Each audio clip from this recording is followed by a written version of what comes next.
Premonição é uma franquia de terror de sucesso tão amada que já completou 25 anos com 6 filmes até o momento. Mas você sabia ou conhecia as muitas ideias, roteiros e histórias descartadas que nunca chegaram a virar filmes? E aqui vocês vão descobrir tudo na 4ª temporada, Sequências Perdidas de Premonição. Esse é um roteiro original de Premonição, escrito em meados do ano de 1998 por Jeffrey Reddick, o criador da franquia. Essa é a versão estendida do argumento que eu trouxe para vocês na semana passada, com algumas mudanças importantes na história. E aqui então temos Alex como visionário e a Kimberly como sua namorada. E aí vem a parte mais polêmica e macabra. A morte é uma entidade que assume uma forma corpórea e ainda fala. A morte, ela usa a culpa dos sobreviventes do voo, causando alucinações terríveis e os forçam a tirarem suas próprias vidas. Mas claro, né, que essa ideia não passou pelo estúdio, mas bora conhecer o roteiro original na íntegra. Mas já aviso que contém tema sensível e pode gerar gatilho em algumas pessoas. O roteiro começa com 26 jovens no aeroporto em uma viagem a Paris. Temos Alex Henderson, de 18 anos, e a sua namorada Kimberly Ross, de 17 anos, que ficou responsável por verificar se todos os alunos estavam presentes no voo. Assim, ela avista então Tony Lloyd, de 17 anos, dando em cima de uma garota loira. Depois aparece Heather Lawson, uma jovem ruiva de 16 anos e namorada de Tony, que já o puxa para sair dali. Assim, a Kimberly confirma que todos estão presentes, mas o Alex não presta atenção no que ela está falando, já que ele está muito nervoso, suando frio, completamente preocupado com algo que ele simplesmente não sabe explicar. Então a Nick Barker, uma garota de 17 anos, toda gótica, aparece e reúne os jovens para tirarem uma foto da viagem para colocar então no anuário da escola. Depois da foto, o Alex comenta com Kimberly que eles poderiam ter arrumado alguém mais animado para fazer as fotos.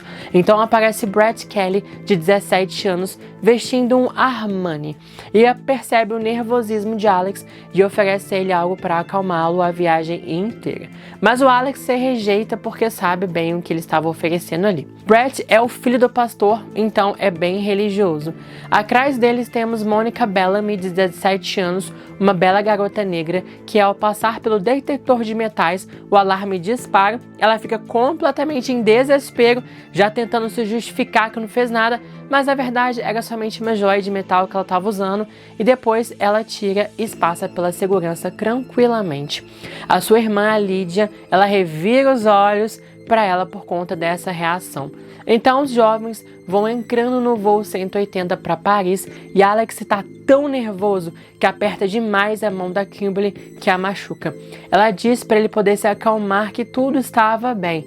Porém, ele quem não estava nada bem nisso. O voo decola e no avião, Mônica e Lídia sentam juntas. Nick está lendo a revista Fangoria.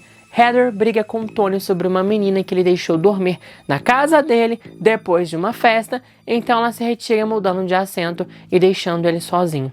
Numa das fileiras do fundo, temos Alex e Kimberly e ele está cada vez pior. Seu estômago começa a revirar e assim então ele corre em direção ao banheiro. Ele tranca a porta e passa uma água em seu rosto para tentar se acalmar, até que o avião começa a chacoalhar e começa a cair. Passageiros começam a gritar, máscaras de oxigênio começam a cair, os passageiros sem cinto são arremessados pelo avião, Kimberly acaba sendo arremessada e quebra seu braço com a queda, Alex olha para frente do avião e tem um barulho de metal sendo arregaçado, e um deles empala Heather, e aí então aparece uma bola de fogo. Até que essa bola de fogo vai consumindo lentamente o avião, queimando todos os passageiros, incluindo a Kimberly, e o fogo vai em direção a Alex, até que ele acorda gritando. Era uma premonição. Uma comissária de bordo então chega até ele, pergunta se ele está bem. O Alex só diz que eles precisam parar o avião, já que ele vai cair e todos vão morrer. Começa então uma grande comoção no avião e outro comissário aparece para poder ajudar. Alex diz as mesmas coisas e ameaça que se não tirarem de lá, ele vai gritar o voo inteiro. Então o comissário faz o que ele quer. Ele olha para Kimberly e diz para ela sair também para confiar nele, e ela confia. Assim então Heather decide sair e olha para Tony, que entende o recado. Mônica, com medo, também quer ir, mas a sua irmã se recusa. A Nick e o Brett resolvem também deixar o avião. Na sala de espera, todos estão olhando o avião decolar. O Alex se sente mal pela sua reação, até que o voo 180 começa a cair até que cai no chão com uma grande explosão e todos olham perplexos essa cena. Mônica diz o nome da sua irmã e desmaia. A Kimberly olha em choque para Alex, que está completamente assustado. Na sala de segurança, 2 guardas interrogam Alex, o pressionando para ele contar a verdade, sendo que ele já havia contado sobre a premonição, mas eles não acreditam nele. O Alex então diz que vai chamar o advogado dele se eles não deixarem ele ir. Ele tem 18 anos, né?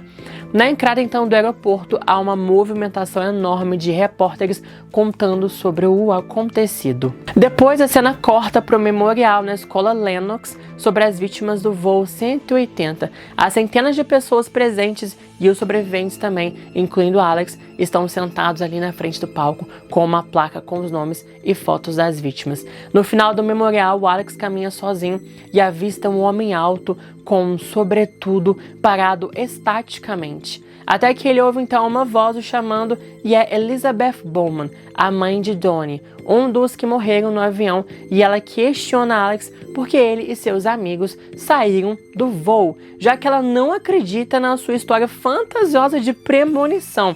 Ela ainda o acusa de ter causado o acidente ou conhece quem causou. O Alex então ele fica chocado com essa acusação, até que os sobreviventes, vendo a cena, vão em direção ali para poder ajudá-lo. A mulher acaba ficando completamente histérica, perguntando por que ele deixou o filho dela morrer desse jeito.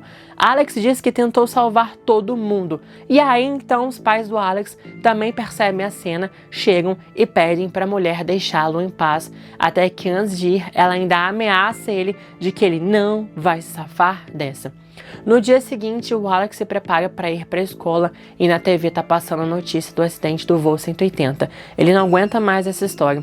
Seu pai, então, percebendo a presença dele, desliga a TV. Alex se despede dos pais e vai embora.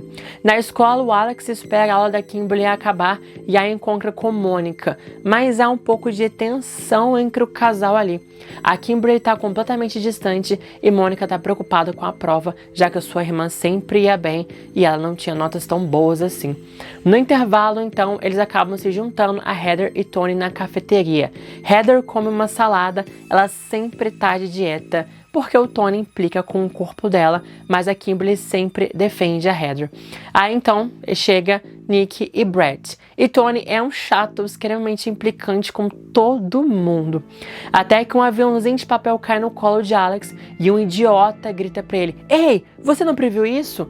Alex se levanta bravo, mas a Kimberly pega no braço dele e diz que simplesmente não vale a pena. O Alex está cansado de como todos tratam eles, os olhos tortos, a segregação, todo o bullying. A Kimberly diz que eles perderam os amigos e não sabem lidar com isso, e Alex responde que ele simplesmente não é um saco de pancadas deles.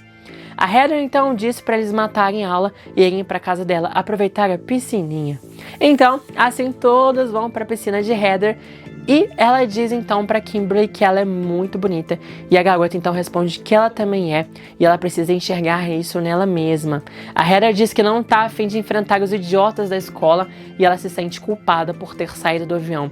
Mas todos acabam revelando ter o mesmo sentimento, menos Alex, que se diz completamente grato. Mas a Kimberly pergunta a ele se ele não sente que ele deveria ter morrido no acidente. O Alex diz que não acredita no destino e Tony acaba concordando com ele também. Brett diz que não foi sorte, foi a vontade de Deus, não era a hora deles morrerem. A Heather pergunta até quando essa culpa que ela carrega vai durar. E Kimberly diz que, segundo a terapeuta da escola, até quando eles tiverem uma sensação de encerramento, finalização ali sobre o acidente. A Mônica então pergunta como eles fariam isso, já que ela já visitou o túmulo da irmã inúmeras vezes, já orou e tentou de tudo, mas sem sucesso. Mas o Alex diz então que há uma coisa que eles não tentaram. Então todos chegam no local da queda do avião. Há uma cratera queimada no chão exatamente onde ele caiu. Eles andam pelo local e Heather joga flores rosas no campo. dizendo adeus. Mônica coloca uma foto dela com sua irmã. O Tony coloca uma camisa de time de futebol que pertencia ao seu amigo que morreu no acidente. A Kimberly coloca um capelo de formatura em homenagem àqueles que não se formaram e Alex coloca a foto que tiraram no aeroporto. O Brett ele vai colocar uma cruz e todos começam a rezar pelos que se foram. O Alex observa, então ele tem uma sensação de desconforto naquele lugar. Mas todos os outros se sentem em paz pela primeira vez desde o acidente. A Nick diz que se sente como se pertencesse àquele lugar.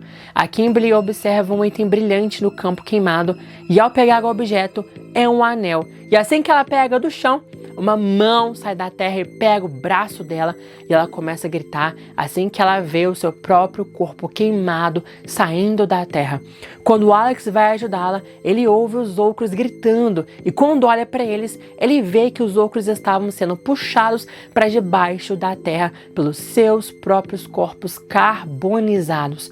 Alex tenta ajudar todo mundo, mas ele está paralisado e só vê os seus amigos sendo cada vez mais arrastados para debaixo da terra, até que ele acorda e tá no seu carro de volta para casa e seus gritos assustam Kimberly, que tá dirigindo o carro. Ela pergunta se ele tá bem e Nick pergunta se era um pesadelo. Ele diz que sim, e Kimberly então fica completamente aliviada, achando que poderia ser outra premonição e eles teriam que abandonar o carro e irem a pé para casa. No dia seguinte, na biblioteca da escola, a Kimberly está pesquisando artigos sobre a morte e ao redor dela está cheia de livros sobre o assunto, incluindo o Inferno de Dante. Alex aparece e a assusta e ele fica curioso sobre a sua pesquisa e ela diz que é para o trabalho final da escola. A Kimberly revela a ele que em algumas religiões há a crença de que o dia de nossa morte já está predestinado desde o nosso nascimento e não há nada que possa mudar isso. O Alex já acha isso extremamente mórbido e que estava cansado de falar sobre a morte. Aí então que a Kimberly fica brava, dizendo que ele não entendia o que ela estava passando, toda a sua culpa, a sua ansiedade, e ainda o acusa de não ter sido afetado pelo acidente. O Alex diz que só porque ele não está afundando no luto que ele não sente nada. A Kimberly fica mais brava ainda, recolhe os seus livros e vai embora. Na saída da escola, Nick, Mônica e Kimberly são abordadas por um grupo de gente chata que zomba delas, dizendo que elas eram amigas do psíquico. A Nick responde e a chata ainda zoa com a tentativa de suicídio dela. A Mônica fica pé da vida e soca a cara da garota. As outras garotas então partem pro ataque, mas Nick e Kimberly também, e elas acabam se recuando. As duas então elogiam Mônica pela coragem e ela diz que aprendeu com a sua irmã a não levar desaforo para casa. Até que o pai de Nick chega para buscá-la com a mãe. Os dois estavam separados ali, os pais da Nick, mas depois da tentativa de tirar a própria vida de Nick, tentaram então voltar para ver se dariam um tipo de lar saudável e estável para a garota, mas a Nick simplesmente não gosta dessa ideia. O Alex está no seu quarto com as luzes apagadas e somente iluminado pela tela do computador, onde ele escaneia a foto do grupo e começa a chorar. Seu pai chega e diz que isso não é saudável, acende a luz e o aconselha a tentar não focar no passado para também não perder o presente. E o Alex confidencia a ele que se preocupa com os amigos de que a culpa deles não os destrua. É noite então e Heather está sentada na cadeira flutuante ali da piscina, uma boiazinha. Ela coloca sua mão na água pensativa até que ouve um barulho de algo caindo no chão. Ela olha ao seu redor e não vê nada, até que as luzes da piscina se apagam e fica tudo escuro. De repente, barulho de passos, mas ela não consegue ver e acha que pode ser Tony tentando dar um susto nela. Os passos param, mas ela consegue sentir uma respiração pesada. Mais um barulho e olhando ao seu lado, ela vê uma silhueta na beira da piscina. Até que a silhueta se afasta e se mistura nas sombras. Heather percebe que não é Tony. Até que um barulho de mergulho na piscina, Heather decide ir embora na hora, mas assim que tenta sair, uma mão a agarra, ela grita, e é Tony. Ela fica brava com ele, mas ele diz que só queria se divertir e mostra pra ela uma garrafa de whisky. Aí ela fica animada e acaba acendendo de volta as luzes da piscina. Tony vai até a beira da piscina, começa a tirar então a roupa e diz que tá cansado de Alex e de todos estarem tão bad vibes, que ele só quer viver, curtir a vida, já que ele não sabe quando tudo vai acabar. Então Tony fica pelado, pega a garrafa e vai então em direção a Heather. E tenta agarrar ela, que simplesmente não deixa e começa a sair da piscina. Então ele fica pé da vida com ela e diz que se ela não quer, vai achar alguém que quer. Ela então manda ele ir embora e entra pra dentro de casa. Tony tá bêbado demais e quase perdendo o sentido até que uma sombra passa ao seu lado e ele então simplesmente perde todos os sentidos. Ele tenta subir no flutuador na boia ali, mas não consegue. Ele vai perdendo cada vez mais os seus sentidos ali, ficando mais inconsciente. E depois ele ouve então outro baque na piscina e a água cria algumas ondulações. O Tony finalmente consegue subir na boia e fica inconsciente e acaba dormindo. Quando Tony acorda, então, já é o amanhecer. Ele está completamente de ressaca, pega a água da piscina para lavar o seu rosto, até que percebe que ela está vermelha. E quando ele olha, lá está o corpo de Heather, todo quebrado, flutuando. A janela do quarto dela está aberta e vemos um rastro de sangue que vai desde o chão debaixo da janela até a piscina. Mas um rastro de sangue também há pétalas das flores que ela jogou no local do acidente. Mais tarde, então, a casa de Heather está lotada de policiais e o delegado Logan descreve como uma cena de suicídio. Ao fundo, então, observando a cena, vemos o tal do homem alto de olhos azuis, o mesmo que estava lá no memorial. Depois de descobrirem, a Kimberly ela pede desculpas a Alex sobre o que ela disse no dia anterior. A Nick diz que os pais dela a colocou na terapia na mesma hora por conta de seu passado e com medo de que isso possa gerar algum tipo de gatilho para ela. Mas ela disse que cometeu um grave erro, não faria de novo. Durante a tarde, então, todo o grupo se reúne no parque e Alex conta sobre o seu pesadelo, mas que ele teme que, na verdade, possa ser uma outra premonição, que, na verdade, eles tiravam as próprias vidas. O Tony, então, fica pé da vida. A Mônica questiona por que ele não contou antes e Nick diz que essa é uma premonição que não vai acontecer, porque da primeira vez que ela tentou fazer isso, os pais estavam se separando e não davam atenção para ela e ela queria acabar com sua dor, mas que agora ela nunca faria isso de novo e sabe que tudo vai ficar bem, mesmo quando não parece, e que ela não quer que eles cometam o mesmo erro que ela fez. O Brett diz para ela não se preocupar porque é pecado, e se você fizer isso, vai pro inferno. Então eles ouvem um barulho e se viram para ver um homem alto com um sobretudo. Ele se aproxima do grupo e pergunta se eles eram sobreviventes do voo 180. Ele acaba se identificando como Randall Sykes e lamenta a morte de Heather, mas que ele veio para avisá-los que a morte está vindo para todos eles, que não há escapatória. Tony fica pé da vida, confronta Randall, que vai embora dizendo que eles acham que são sortudos, que estão tão felizes de estarem vivos e seguros, mas que na verdade não estavam. Alex acha que o cara é completamente louco, mas Kimberly acredita nele e pergunta se ele não sente algo mórbido desde o acidente, como se tivesse um prazo de validade que ela tenta negar, mas que não consegue. E todos os outros concordam com ela e sentem a mesma coisa, menos o Alex. Mais tarde no dia, então, no quarto de Kimberly, ela e Alex comentam sobre a sua premonição e ele fica completamente intrigado com as bonecas dela que estão com os rostos virados para a parede. A Kimberly diz que não consegue ficar olhando para as expressões vazias dela e ela confidencia a ele que toda vez que ela anda na rua e na escola, as pessoas olham para ela e ela fica com muito medo de que alguém enlouqueça, faça algum mal a ela, achando que ela deveria ter morrido no acidente também. E aí sim corta e Brett está na sala de sua casa lendo a Bíblia e o cômodo então se enche com barulhos de uma batida seguida de gritos terríveis. E quando ele olha o barulho, vem da TV ao fundo mostrando uma queda de avião. Ele pega o controle, muda de canal, é outro filme sobre queda de avião. Ele vai mudando de canal e mais uma queda de avião e assim se repete em todos os canais. Intrigado, então, ele acaba desligando a TV e aí, então, a sala fica completamente escura e mais silenciosa e ele ouve algo caindo no chão. Quando ele se vira, é a cruz que caiu da parede.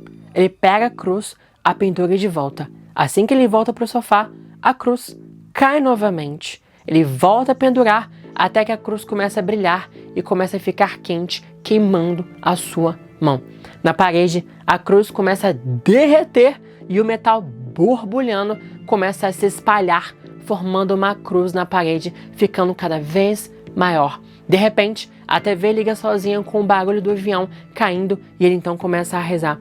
Até que a TV desliga, as luzes se apagam, fica tudo completamente escuro. Na escuridão, então, ouve-se barulho de crianças rindo, o mesmo que era ouvido lá no voo 180. Uma porta no fim do corredor se abre sozinha e Brett vê que a cruz na parede queimada era tão grande que é do teto até o chão. A porta se abrindo mais ainda e quando se abre toda, não há ninguém. Quando Brett se aproxima, a porta fecha num grande baque e atrás dele há uma voz. Junte-se a eles, Brett.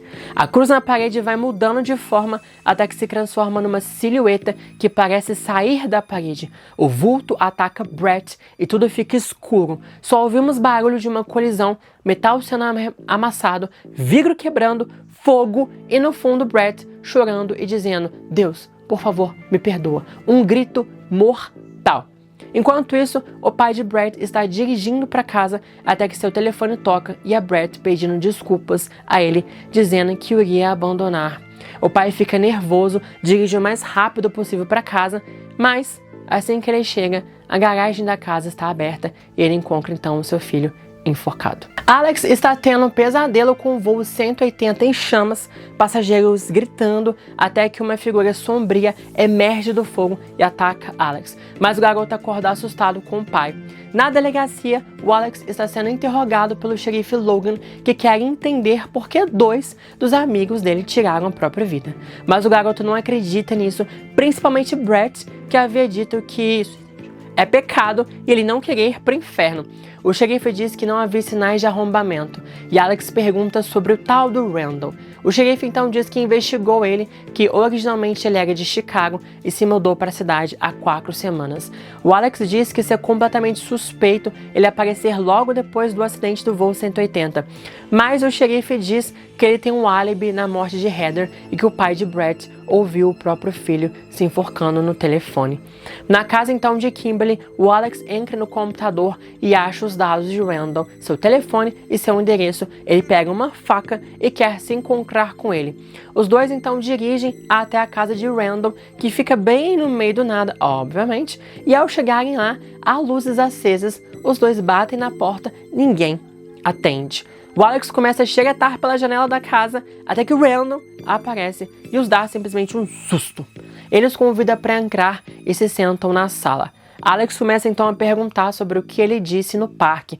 Randall pergunta se ele teve uma premonição e Alex diz que sim. Randall revela que esteve em um acidente como esse 3 anos atrás. Ele pega uma foto e mostra a eles. Ele, sua esposa e uns amigos do trabalho estavam indo para uma viagem. O cânion que eles estavam foi inundado e ele foi o único que sobreviveu. O Alex então questiona o que isso tem a ver com eles e Randall diz que tudo. É o mesmo ciclo. Está acontecendo de novo. E Murray está indo atrás deles. Murray é a morte. Ele tentou pará-la, mas não conseguiu. Ele levanta então a sua camisa e há inúmeras cicatrizes no seu peito e barriga. Ele termina dizendo que os mortos-vivos estão ao redor deles. Então, depois, na sala de computação da escola no dia seguinte, a Kimberly mostra para Alex a matéria de uma inundação no cânion que matou 13 pessoas, porém 5 sobreviveram. Mas piora, um mês depois do acidente, 4 desses sobreviventes tiraram a própria vida e Randall é o único que ainda está vivo. Então os dois suspeitam dele e acabam então se preocupando também com a Mônica, que não foi na aula. Alex então decide visitar a Mônica e o quarto dela se tornou uma espécie de santuário para sua irmã, com fotos, troféus e adornos. O Alex dá a ela os artigos sobre Randall. Ela pergunta se foi para isso que ele veio para a casa dela. Ele diz que estava preocupado com ela também.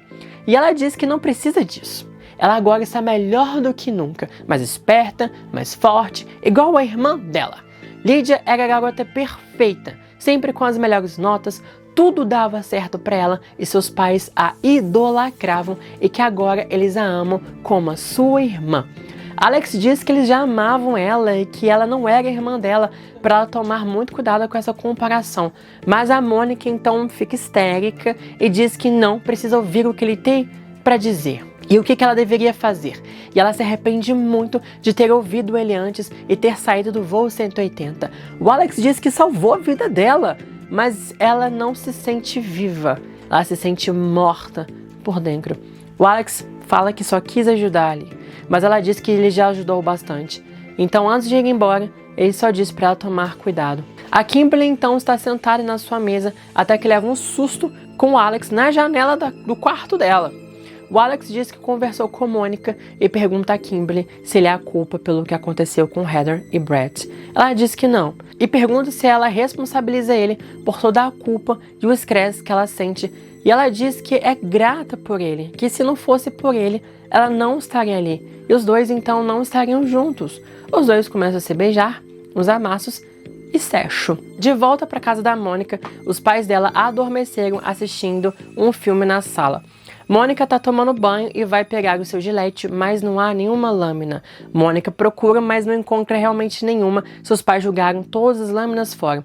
Há uma sombra escura que passa pela cortina do box do banheiro. Ela sai do banho e no seu quarto ela vê uma sombra passando em sua janela. Ela acaba se assustando, ela vai até a janela, mas o quintal está completamente vazio.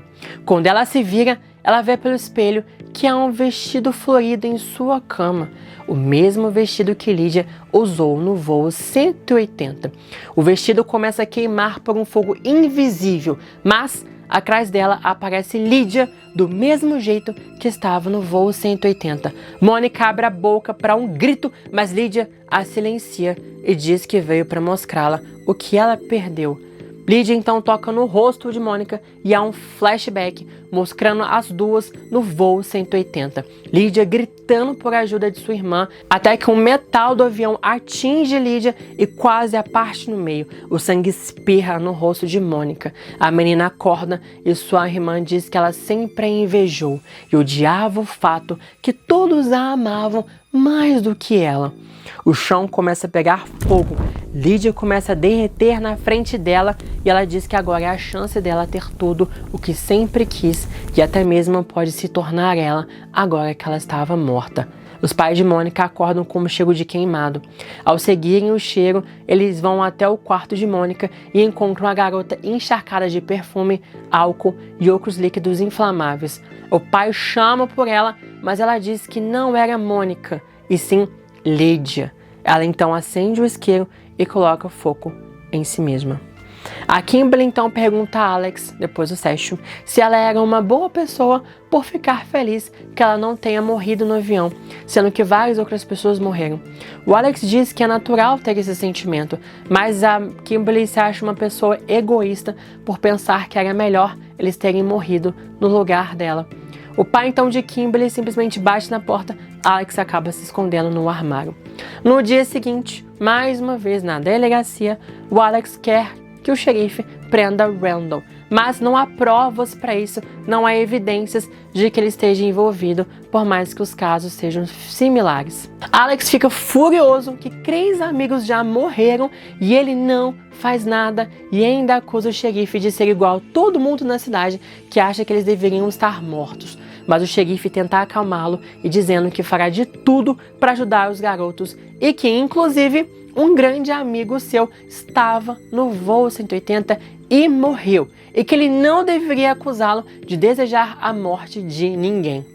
Chegando em casa, então, os pais de Alex começam uma intervenção, perguntando o que está acontecendo com eles, se eles estão em algum tipo de culto e que ele pode contar para eles o que está acontecendo, porque eles querem ajudar e acabar com isso de uma vez por todas.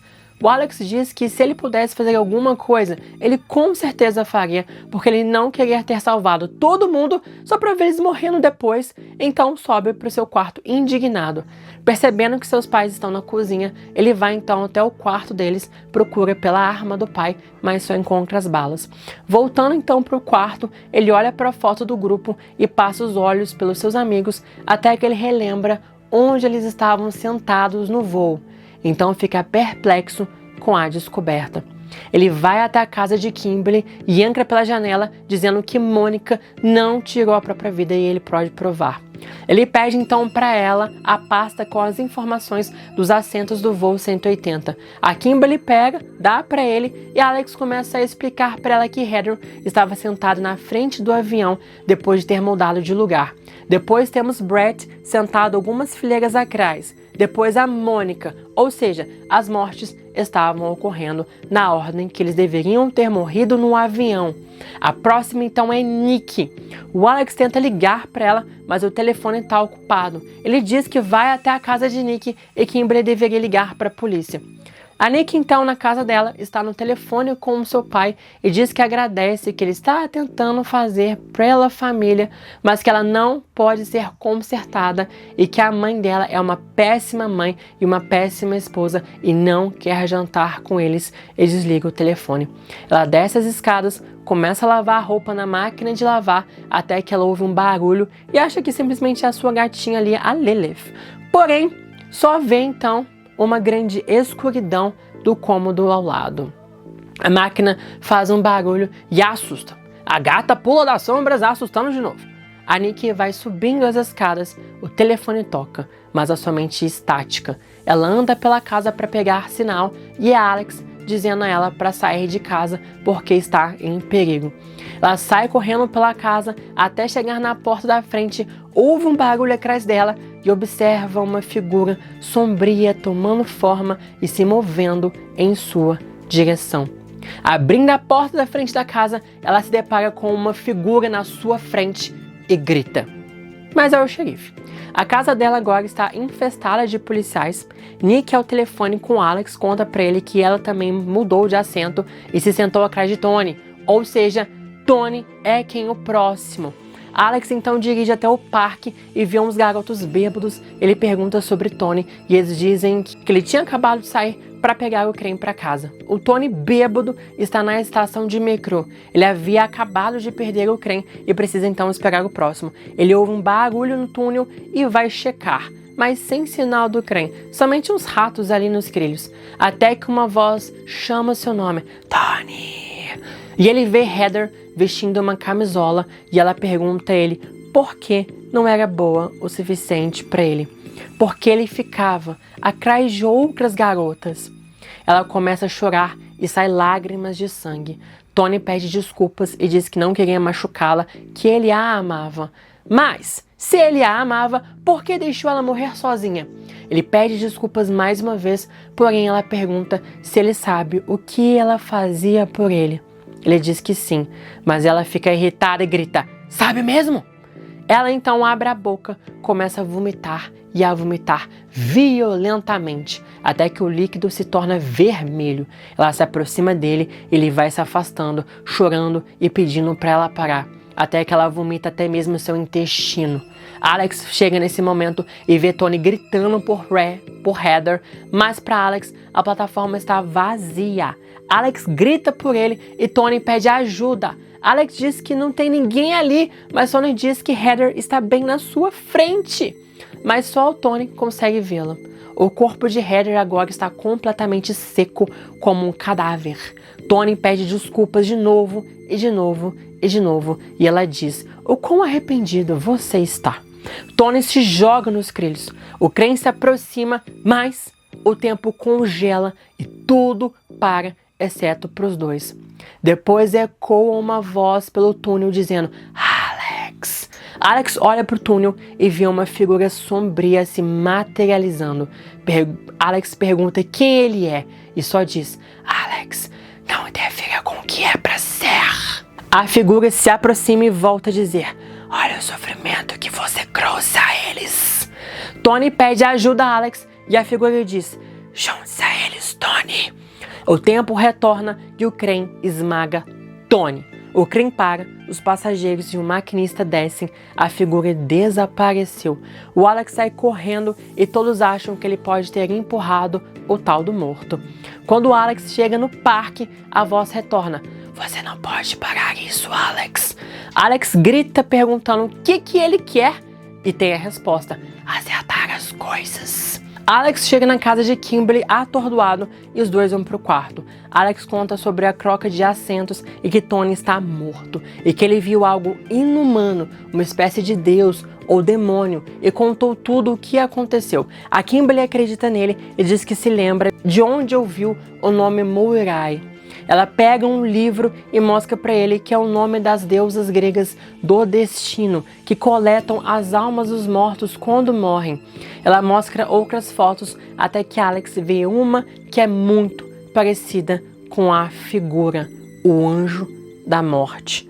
Então eles chegam à conclusão de que eles deveriam ter morrido no voo 180, mas como isso não aconteceu, o anjo da morte veio acertar as contas e que veio para matá-los. Kimberly lê o livro que o anjo da morte não pode matar aqueles que perderam sua hora de morrer, mas que pode induzir essas pessoas a tirarem suas próprias vidas. Eles então resolvem falar com Randall mais uma vez, mas o pai de Kimberly interrompe e tenta impedir Alex de sair da casa, já que a polícia estava chegando para prender o Alex. Assim que ele percebe, então, ele acaba escapando pela porta de trás da casa, enquanto a Kimberly engana os policiais. Chegando na casa então de Randall, Alex pede ajuda a ele e ele diz que avisou, mas ninguém o escutou. Alex diz que agora ele está pronto para ouvir, já que dessa vez ele viu o próprio anjo da morte, e ele pergunta se isso aconteceu com Randall. Randall então revela que ele também teve a premonição da inundação e conseguiu tirar as pessoas que acreditavam nele. Um mês depois, a sua esposa Justine morreu e disseram que foi suicídio, mas ele não acreditava nisso, e então as outras mortes acabaram acontecendo também. Então, quando ele viu a notícia sobre a premonição do voo 180, ele resolveu ir até lá, e depois da morte de Heather, ele soube o que estava acontecendo de novo. O Alex revela que o anjo da morte está usando a culpa de cada um para fazer com que eles tirem as próprias vidas. Randall diz então que não há como detê-lo, já que já o enfrentou antes e não consegue fazer isso de novo. Então Alex diz que ele não vai ficar sentado esperando mais pessoas morrerem e que vai lutar até o fim. E se ele não quer ajudar, ele vai fazer isso sozinho. E Randall então diz que esse monstro tirou tudo dele e que sozinho ele não conseguiu detê-lo, mas quem sabe juntos eles têm uma chance. Aí ele pega uma arma e um rifle e dá a arma para Alex. Na casa de Nick, ela e seu pai estão vendo TV na sala e ela se levanta para fazer um chá de camomila. Ela vai até a cozinha, abre o armário para pegar o sachê de chá, mas se depara com um pote de remédios com o seu nome. Ela pega e joga na lixeira. Ela coloca então água em 2 xícaras e vai até o micro-ondas. E quando abre, lá está outro pote de remédios com o nome dela. E quando ela lê as inscrições, está escrito: tome até a morte. E aí vem a voz: tome eles. Ela, assustada, se vira e lá parados estão os cadáveres de Heather, Brett, Mônica e Tony. Ela começa a gritar, mas a mão ensanguentada de Tony a cala. E ele diz a ela que precisa agradecê-la. E Brett continua: por ter nos mostrado o quão inútil a vida é. Mônica complementa: por nos mostrar como acabar com o nosso sofrimento. Eles mostram seus pulsos, eles estão cortados e começam a sangrar. Heather pega uma faca de cozinha e dá para Nick e diz: vamos, nos deixe orgulhosos, junte-se a nós. Na casa de Kimberly, os policiais fazem uma escolta e ela está sendo observada pelo xerife e por seu pai. Ela diz que Alex não matou Tony, mas o xerife diz que ele era o único no local. A Kimberly diz que Alex estava tentando salvá-lo, mas o xerife acha que eles têm algum tipo de pacto de suicídio e que Tony não queria, então Alex o forçou a cumprir esse pacto. O pai dela tenta convencê-la a contar onde Alex está, mas ela simplesmente não sabe. No carro de Alex, ele pergunta então para Randall por que o anjo da morte não o matou, e ele responde então que não sabe e que procura por essa resposta há muitos anos. Chegando então na casa de Nick, eles ouvem um grito choroso do pai dela. Os dois entram na casa e se deparam com o pai chorando na cozinha, e a cena é simplesmente horrorosa. Nick toda ensanguentada, com os pulsos cortados. Alex então fica puto por não ter conseguido salvá-la. Randall diz que não é a culpa dele e que ele não poderia fazer nada. A próxima é a Kimberly. De volta na casa, então, a Kimberly pede para ir ao banheiro. No espelho do banheiro, ela vê um homem atrás dela, todo queimado. Ela se assusta e o homem desaparece. Ela então tenta abrir a porta, mas a maçaneta está quente como brasa. As paredes e o teto começam a derreter e começam a sair das paredes figuras queimadas, gritando em agonia e começam a falar: "Está feliz que estamos mortos? Como pode ficar feliz que nós fomos queimados no seu lugar? Você é uma vadia egoísta." A Kimberly começa a chorar, pede perdão, o chão sob ela começa a borbulhar e seus pés começam a mergulhar no chão derretido. Ela fecha os olhos e diz para si mesma que aquilo não é real, não é real. Tudo fica silencioso e assim que ela abre os olhos, tudo desaparece e ela comemora triunfantemente e diz que os jogos mentais não vão funcionar com ela. Mas a voz diz: "Então eu vou me esforçar mais." A Kimberly vê então a arma na pia, que não estava lá. Ela pega a arma e o anjo da morte aparece e a envolve numa espécie de capa. Os pais de Kimberly ficam preocupados com ela e batem na porta do banheiro, mas nada. O xerife arromba a porta, não há ninguém lá. O Alex liga para a casa de Kimberly e o xerife atende. Alex diz que quer falar com ela, mas o xerife revela que ela desapareceu junto com a arma do pai. Alex desliga e se pergunta onde ela poderia estar. Randall responde que ela vai estar no lugar onde a culpa dela pode ser explorada. O Alex então acha que ela pode estar no lugar do acidente, onde ela acha que deveria ter morrido. Kimberly então acorda ouvindo risadas de crianças e a voz chamando o seu nome. Então ela fica surpresa ao se ver no campo onde o voo 180 caiu. Ela olha para os céus e vê o avião caindo em cima dela. A voz ecoa: "Está na hora." O avião se aproxima dela e se choca bem em cima dela com uma batida ensurdecedora. Uma explosão imensa toma conta do local. Há destroços ao lado dela, fogo para tudo quanto é lado. Uma mão emerge da terra, pega o seu pé, uma mão queimada, e ao seu redor aparecem vários corpos queimados que a circulam, alguns inteiros e outros desmembrados. A Kimberly pega a arma do pai e começa a atirar neles, mas obviamente não tem nenhum tipo de efeito. Mônica aparece e pergunta por que ela acha que merece viver mais do que eles. Brett diz que ela pertence a eles. A Kimberly manda eles se ferrarem e que ela não vai morrer. Aí ela começa a ter vários flashes de como as pessoas morreram no voo 180. As visões terríveis começam a quebrá-la. Alex e Randall chegam e se deparam com Kimberly sozinha no campo com a arma na mão e gritando histericamente. Ela começa a colocar a arma na cabeça. Alex corre até ela, mas na visão da Kimberly, ele é o próprio corpo dela queimado, dizendo para acabar com esse sofrimento. A Kimberly dá um soco então no Alex, começa a atirar e acaba acertando o Randall na perna. Alex começa a conversar com ela, tentando tirar ela do transe. Ela ouve então a voz do Alex e começa a pedir ajuda. Alex diz para ela não deixar a culpa destruí-la, para ela ouvir a sua voz e se guiar para fora das alucinações. Ela fecha então seus olhos, tenta lutar contra com todas as suas forças. Quando abre os olhos, não há mais nada, somente Alex. Os dois então se abraçam e ela começa a chorar. Ela pede desculpa a Randall por ter atirado nele, até que um uivo mortal começa a ecoar e uma forte névoa escura acaba tomando conta do lugar, chegando até eles. Os três começam a correr até o carro e conseguem chegar antes da escuridão os atingir. Na escuridão, então, chamas aparecem, os mortos do voo 180 emergem. Alex consegue ligar o carro, mas a névoa já os atingiu e o carro morre. E assim, na frente do carro, então, a uma distância, aparece o anjo da morte com um olhar de puro ódio. Randall sai do carro, pega sua arma e começa a atirar, mas nada acontece. Alex e Kimberly também saem do carro com as armas e o anjo diz: "Isso acaba agora, ou vocês recuam, ou eu levo todos vocês." Alex diz para a morte então o matar. Ele quem começou tudo e ele quer que acabe com ele. O anjo da morte simplesmente faz nada. Alex então percebe que ele não pode matá-lo e nem Randall também. Eles tiveram premonição. então eles não deveriam morrer nos acidentes. A premonição era para que eles escapassem, mas como eles tiraram outras pessoas junto com eles, a morte voltou para coletá-los, exceto os visionários.